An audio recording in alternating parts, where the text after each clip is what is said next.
કોળી સમાજની એકતાને લઈને આજે મોટો પ્રશ્ન ઊભો થયો છે। દિલ્હીમાં આગામી દિવસોમાં કોળી સમાજના બે અલગ અલગ અધિવેશન બોલાવવામાં આવતા સમાજમાં નારાજગી જોવા મળી છે।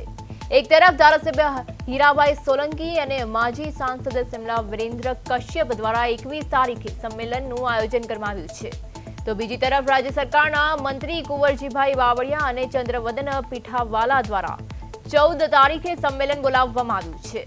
એક જ સમાજના નેતાઓ દ્વારા અલગ અલગ તારીખે અને અલગ અલગ મંચ પરથી સંમેલન બોલાવવામાં આવતા સમાજના અન્ય આગેવાનોએ આક્રોશ વ્યક્ત કર્યો છે।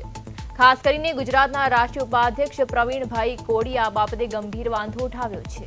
તેમણે સમાજને સીધી અપીલ કરી છે કે બંનેમાંથી એક પણ સંમેલનમાં જવું જોઈએ નહીં। તેમણે વધુમાં જણાવ્યું હતું કે જે લોકો સમાજમાં ભાગલા પાડવા માંગે છે તેઓ જ આવા સંમેલનમાં સામેલ થાય। આ વિવાદને પગલે કોળી સમાજના અનેક અગ્રણીઓ વચ્ચે મતભેદો સ્પષ્ટપણે સપાટી પર આવ્યા છે।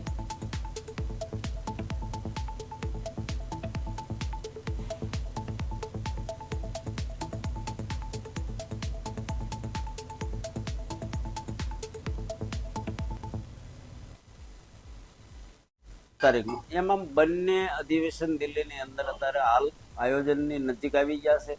અમે ટૂંક જ દિવસોમાં બાવળિયા સાહેબ વાળું અધિવેશન મળવા જઈ રહ્યું છે, એના પછી 7 દિવસે વિરેન્દ્ર કશ્યપ વાળું મળે છે। આમ બે અધિવેશન દિલ્હીની અંદર મળે। સમાજ તો હું એમ માનું છું ત્યાં સુધી એને વિચારવું પડે કે ખરેખર એકયમાં ન જવાય, અને મારા દ્વારા સંગઠનના તમામ ગુજરાતના હોદ્દેદારો હોય કે સામાજિક હોય કે જે પણ કાર્યમાં સમાજનું હિત વિચારતા હોય એને બેમાંથી એકય અધિવેશનમાં ન